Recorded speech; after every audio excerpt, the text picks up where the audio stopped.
If you want to take the IELTS, but you don't know exactly where to start, then this is the class for you.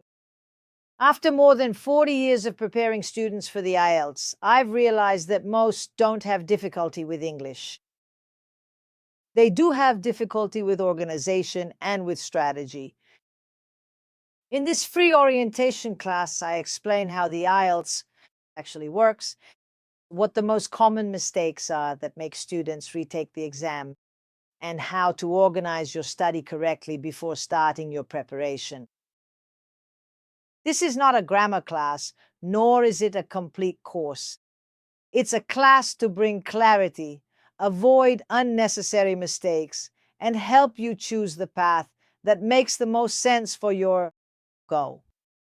If you want to get a clear understanding of the IELTS before you start studying for real, just click the link below and join the free class.